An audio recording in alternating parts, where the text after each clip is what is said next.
The world is a fickle lover. The world is a fickle lover, right? As long as we love it, it will love us. But whenever we turn on it, right, we had better watch out. How many of you, as you think back over the years, have ever been in a romantic relationship that you probably should not have been in, right? For some of you, of course, you knew you shouldn't have been in it. You knew it wasn't a healthy relationship, but you didn't care because it was fun, so you were just going to keep it going. Nothing that anybody said to you about that relationship was going to matter. But for some of us, we didn't realize how unhealthy the relationship really was, right? And what we needed in that moment more than anything else was for a friend to love us enough to tell us the hard truth about what they observed from the outside looking in. My first girlfriend falls into that second category.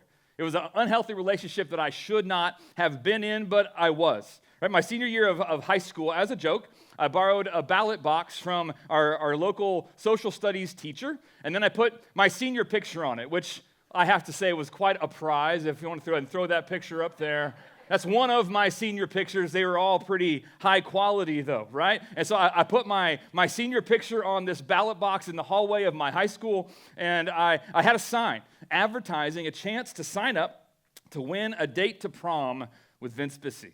Again, a high prize, and I never intended to go. It was a joke from the very beginning, right? It was never to be taken seriously. I didn't think anybody would, and as expected, most of the names that I got in that box were just friends of mine and people being silly with me, messing with me, taking it as I intended. But of the 30 entries that I got in that box, which looking back is pretty funny because that's like 25% of my high school, small school, small town, but there was one name that stood out.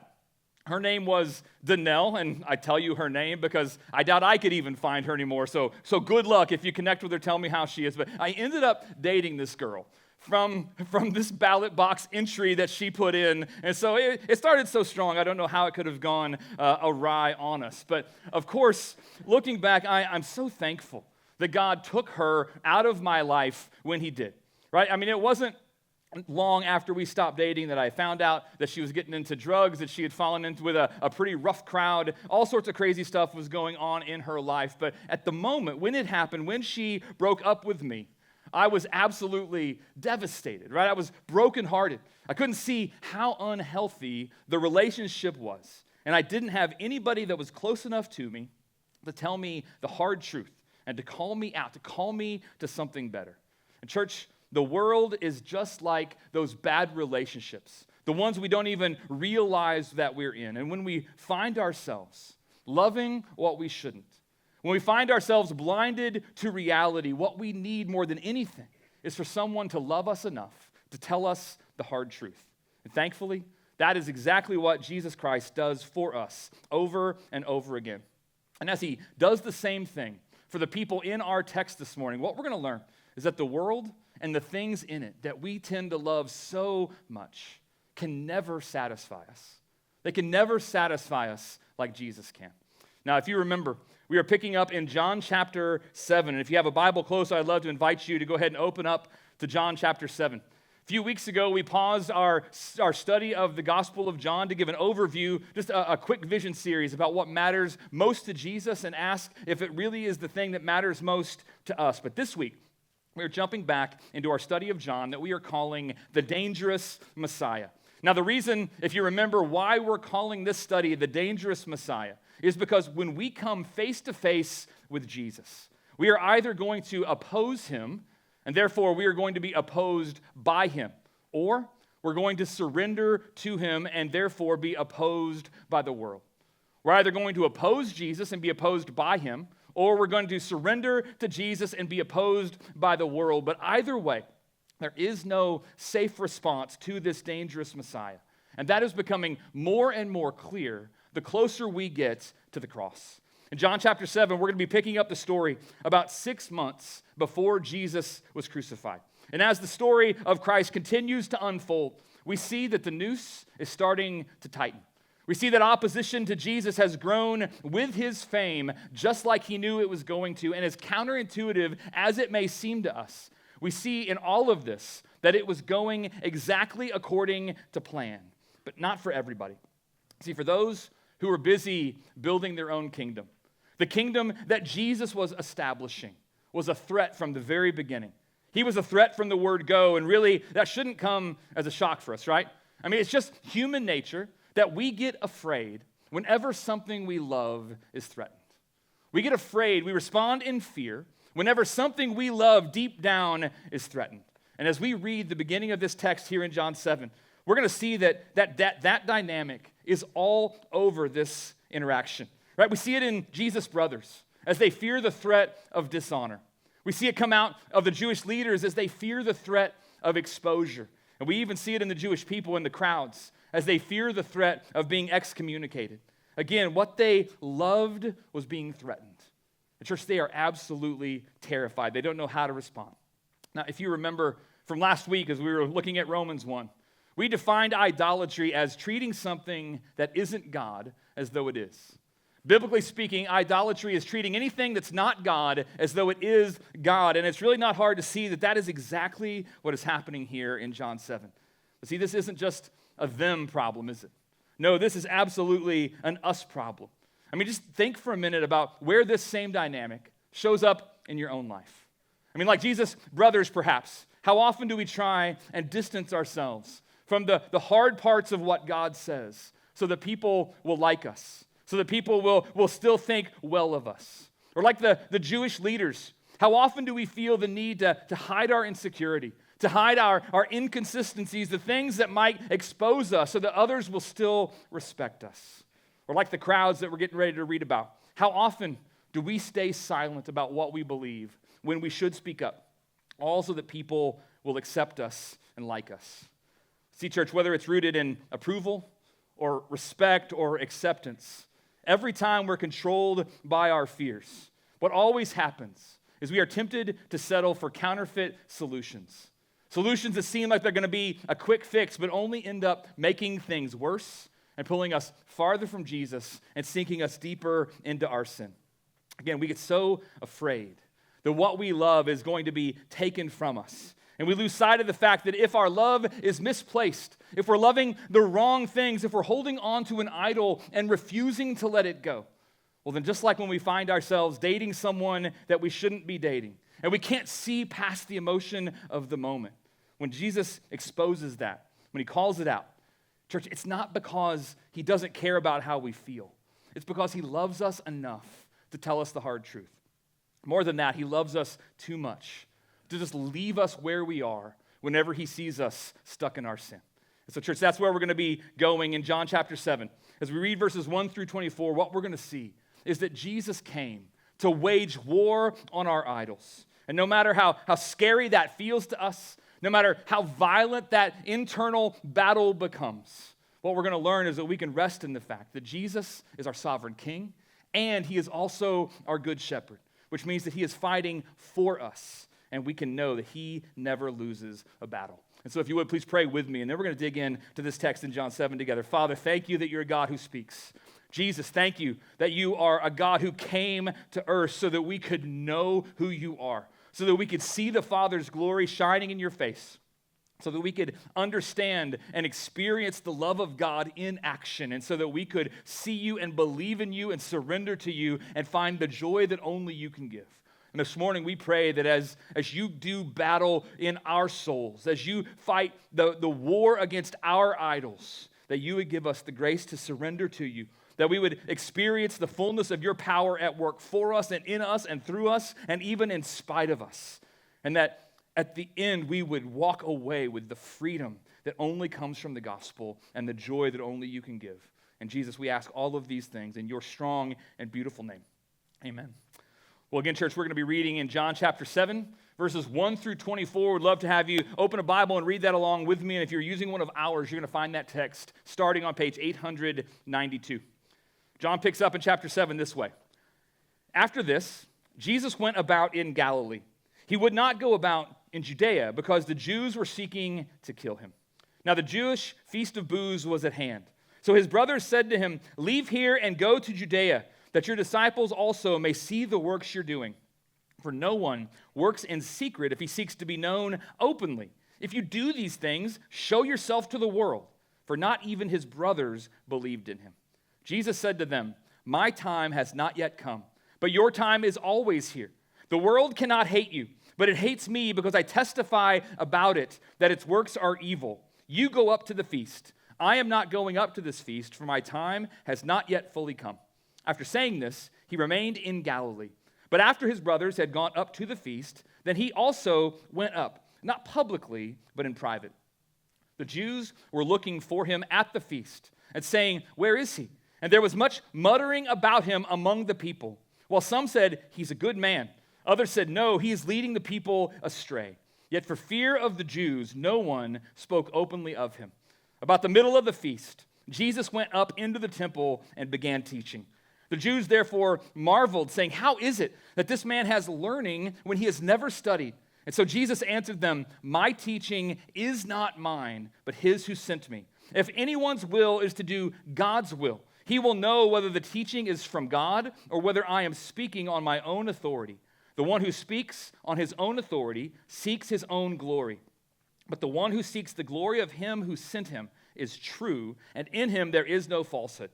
Has not Moses given you the law? Yet none of you keeps the law. Why do you seek to kill me?" The crowd answered, "You have a demon. Who is seeking to kill you?" Jesus answered them, "I did one work, and you all marvel at it. Moses gave you circumcision, not that it's from Moses, but from the fathers. And you circumcise a man on the Sabbath.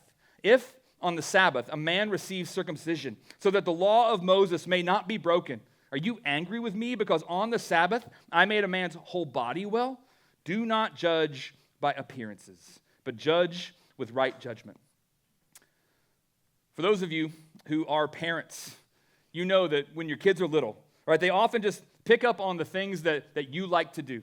And they enjoy the things that mom and dad enjoy. And so as a family over the years, a lot of our evenings with our kids, especially in those early years, included fun jazz music, included reading books and drinking coffee drinks. Yes, even as children, pro or con, we can talk about that later. But playing a lot of board games. It was usually pretty laid back, pretty chill evenings that we would spend together. That is until the swords came out.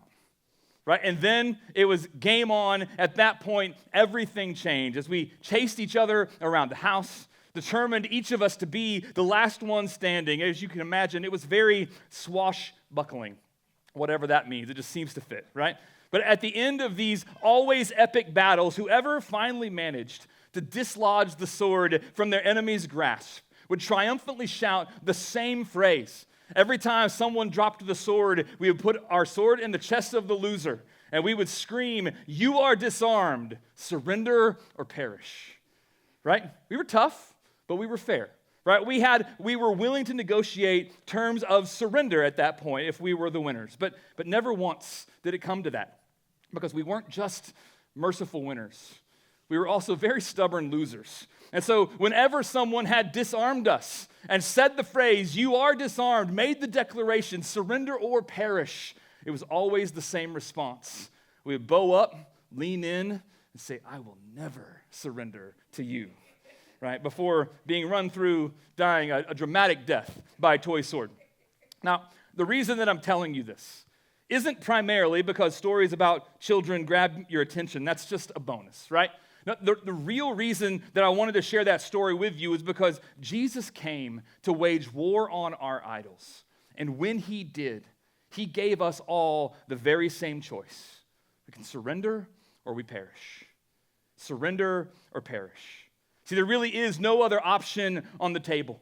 You'll notice that in verse 24, Jesus sums up everything that he's been doing, everything that he's been teaching up to this point, by telling the crowd, "Do not judge by appearances, but judge with right judgment."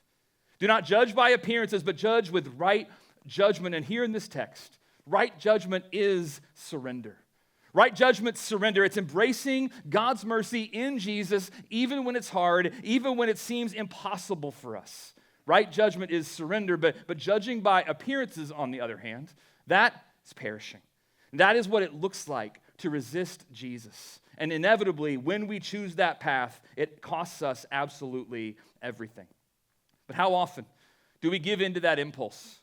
Do we fall into the temptation of judging by appearances? How often do we freak out because what we love is being threatened and we are willing to do anything at all, whatever it takes, just to hold on to that a little bit longer.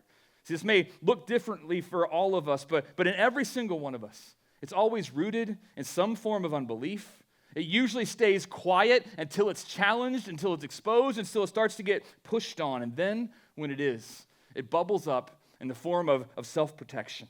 And we see this come out in multiple ways in our text, in this first half of the text that we just read. Right? For Jesus' brothers in verses 3 and 4, this self-protection shows up as they try to urge him just to go and show the masses that they were wrong. Right? We know from verse 5 that they don't yet believe in him. They're just wanting him to do something that's going to get their good family reputation back. The reputation that they no doubt thought he had squandered when he went and said those hard things back in John 6, and it seems like hundreds, maybe even thousands of people walked away from Jesus because they thought, he's saying weird things, making everybody walk away. And so his brothers, in self-protection, they come and try to get him to go and get the honor back. For the religious leaders, though, it was a little bit different. For them, we see this self-protection show up in verse 1, as they are clearly plotting already to kill Jesus for daring to challenge them, to teach something that went against their standards. And for the crowds, the same thing, the same self-protection shows up. It just shows up in how they whisper about what they believe. They whisper to one another about what they're thinking instead of boldly declaring it out loud. And so the question that we all need to be asking ourselves is, where do I tend to see this kind of self-protection come out? What do I get defensive about? What am I so afraid of losing? What do I love so deeply that I'm willing to fight to keep it, even when that means I'm fighting against Jesus himself? See, if you're not willing to ask and answer that question honestly, well then what that means is that you're headed for destruction. And destruction comes with our sin because, again, Jesus came to wage war on our idols, and he never loses a fight. That's if we choose to fight against Jesus. But church, there is another option. And if we are really open to the answer that we see here as we ask these hard questions, no matter what it may mean for us, no matter what that says about us, no matter what it may cost us, well, then that is the first step to true surrender. Right? That is the right judgment that embraces Jesus' war against our idols. And in the rest of this text, what we're going to see is exactly how Jesus wages this war. As the Apostle John unpacks this for us, he's going to show us how Jesus fights our arrogance.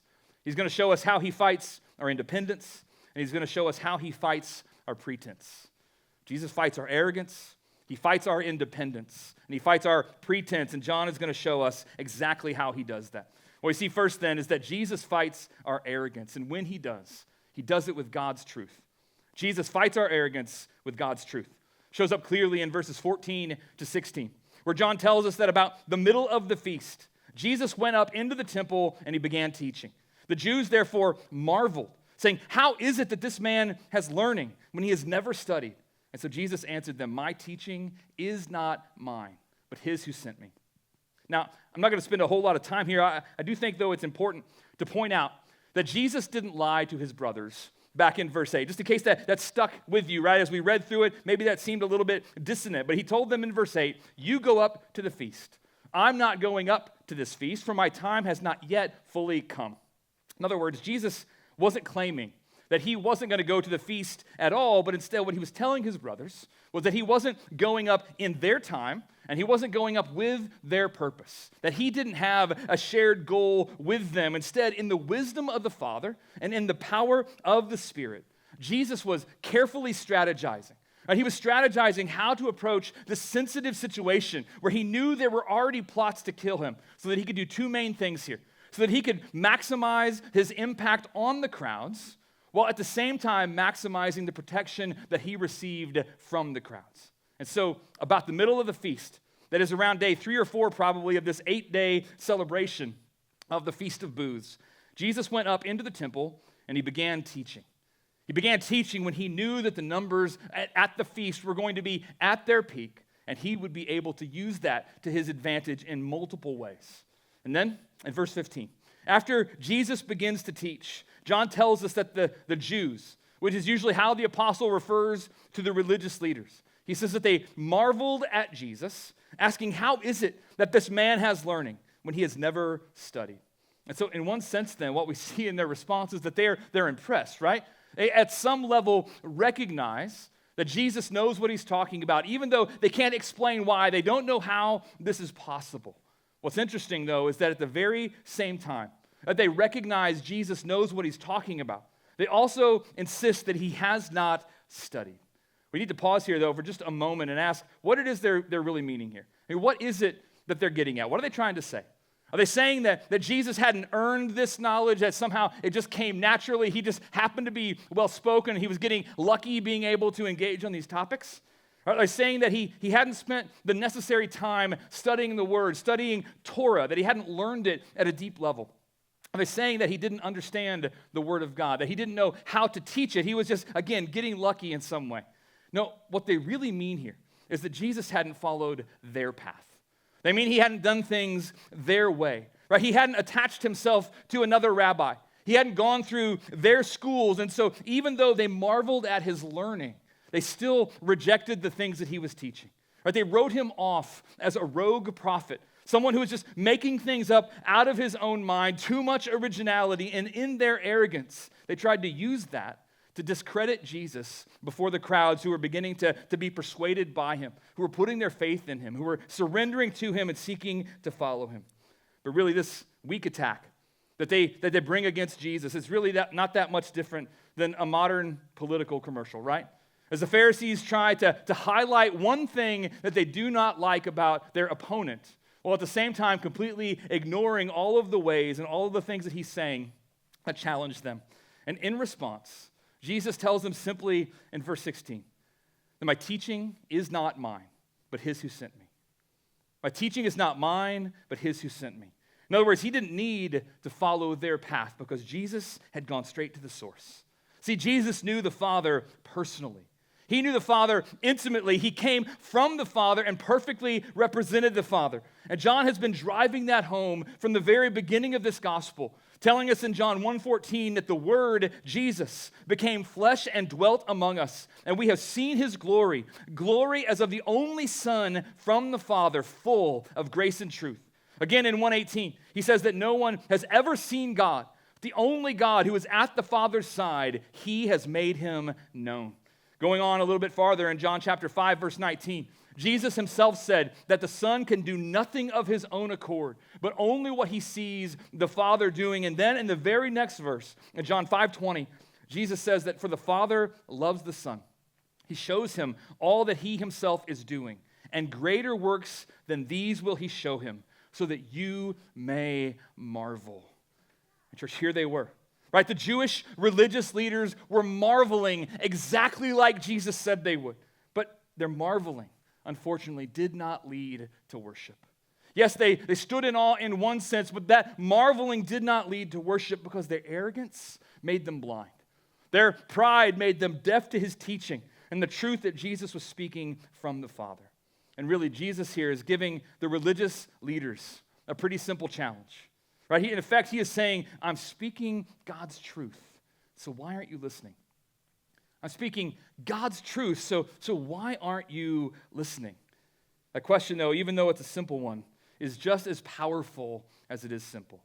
And that is a question that we all need to be willing to ask ourselves. Because while there is nothing more humbling than having to confess that we aren't listening, we aren't really submitting, we're not really surrendering to the truth of God, there's also nothing more important, because that is the first step to really fighting together with Jesus against the idols that he came to expose and defeat in our own lives and in our own hearts.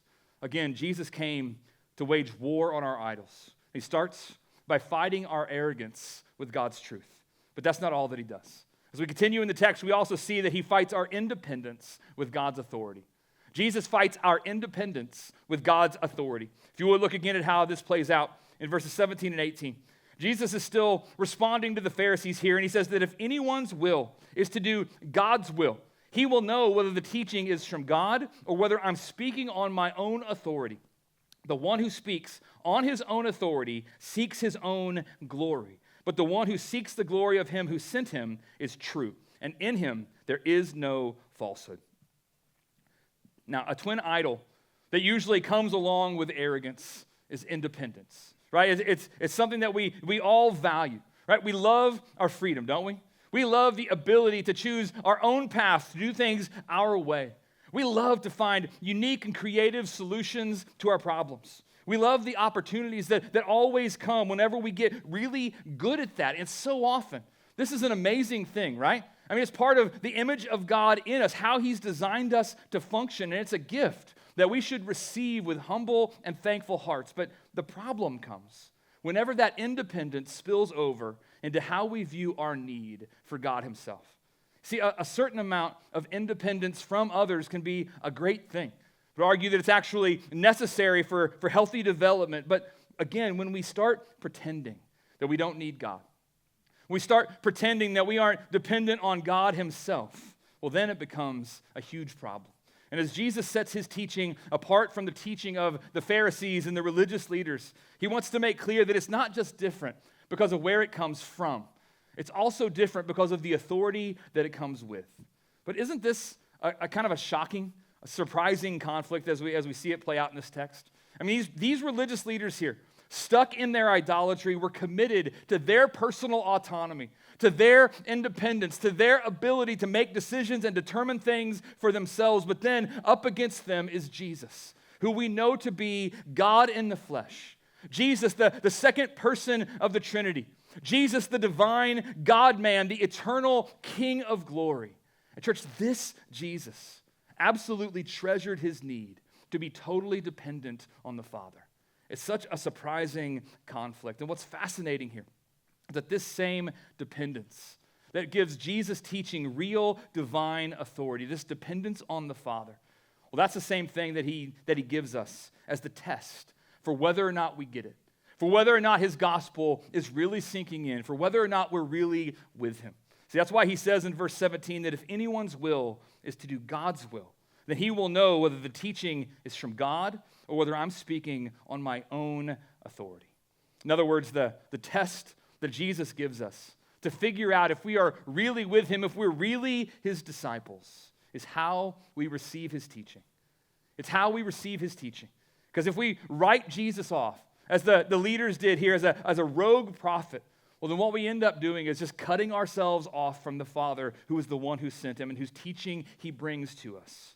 But church, on the other hand, if we embrace Jesus, if we receive his teaching in the Father's authority and surrender to it with joy, well, then what that proves is that we have truly been listening, because as John will go on to say later in the letter of 1 John, is that no one who denies the Son has the Father, but whoever confesses the Son has the Father also. Again, Jesus came to wage war on our idols.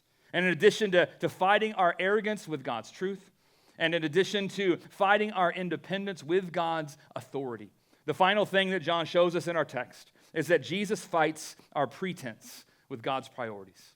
Jesus fights our pretense with God's priorities. We see this here where Jesus goes next. Picking up in verse 19, he says, "Has not Moses given you the law?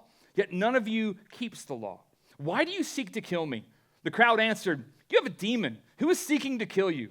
Jesus answered them, "I did one work, and you all marvel at it. Moses gave you circumcision, not that it is from Moses, but from the fathers, and you circumcise a man on the Sabbath. If on the Sabbath a man receives circumcision, so that the law of Moses may not be broken, are you angry with me? Because on the Sabbath I made a man's whole body well." Now, what lies behind this entire interaction here is the simple fact that our actions always reveal our priorities. Right? Simply put, we always do what we love. Our actions, the way we behave, always show the things that are most valuable to us, the things that really matter. And then we try to justify it, right, with our excuses or with our explanations of why we did what we did. I think John Piper is correct when he says that the most common use of the mind is to justify the desires that already exist in the heart. The most common use of the mind is to justify the desires that already exist in the heart. And so often, that is a sad reality, but it is true. And church, Jesus knew that this was true of the crowds as well, which is why he lumps them in with their leaders. And he says, "You're seeking to kill me." Of course, at this point, most of them didn't know anything yet about this plot to take Jesus' life, right?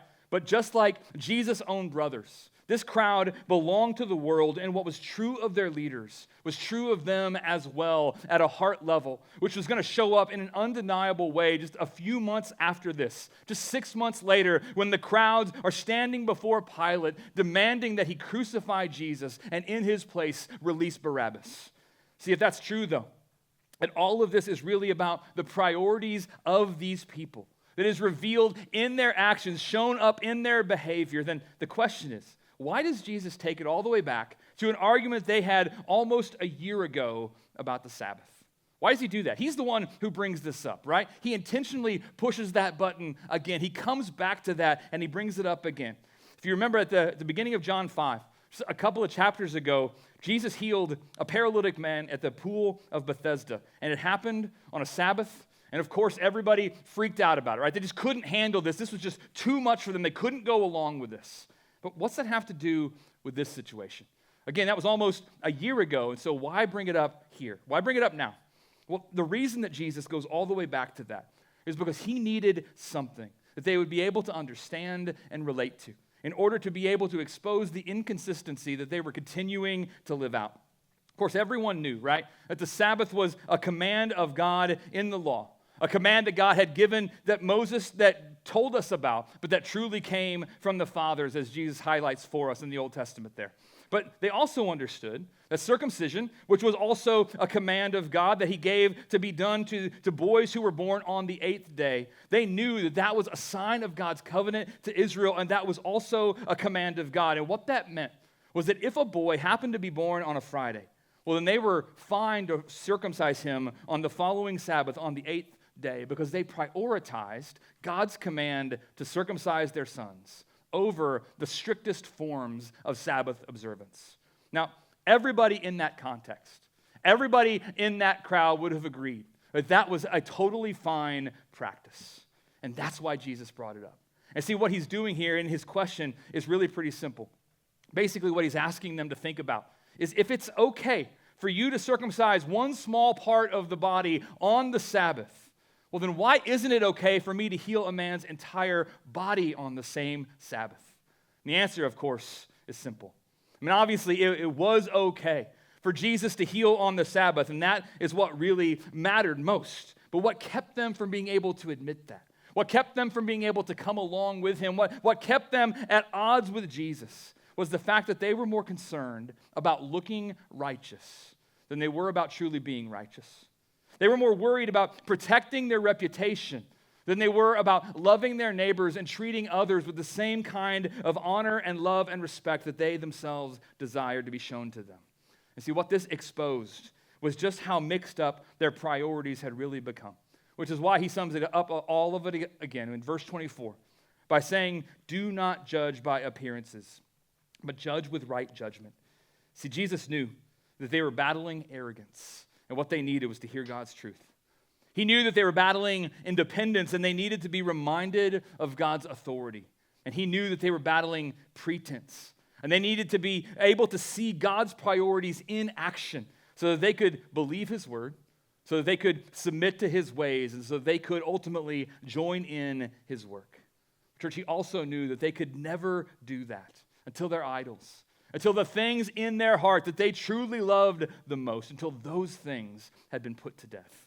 And that is the very reason, again, that Jesus came in the first place.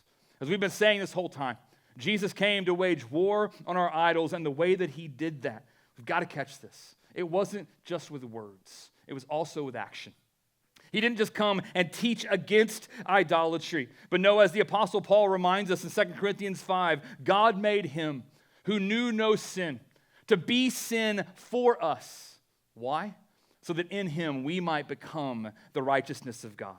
In other words, Jesus fought against our sin by becoming sin. He fought against our idolatry by becoming idolatry. And so that when he was nailed to the cross and laid in the tomb, our idols, church, were put to death with our Savior. And then when he was raised in victory, victory over sin, victory over death, victory over hell, our idols stayed in the grave. As our souls were raised with Christ, and all who believe in Jesus were given the absolute guarantee. We're given the promise that one day when Jesus returns, our bodies are going to be raised with him, and we are going to reign forever with him in glory. Church, that is our hope. That is the promise of God. That is what Jesus is inviting us into, and that is the reason that he came. But again, it is only for those who surrender. This is only a gift that can be received in simple faith. Full surrender and simple faith that believes his word, submits to his ways, and joins in his work. Before him, all of us, every single one of us, is disarmed. And our only option is to surrender, to perish. And as the worship team comes back up this morning, as we prepare to respond to God's word, I just want to ask, which is it for you? Which response is it that you see welling up inside of you? Are you fighting against Jesus because you're so committed to holding on to what you love more than him? You fighting against him so that you can hold on to your idols? Or are you fighting with him against those idols so that you can find true joy that can only come through full surrender?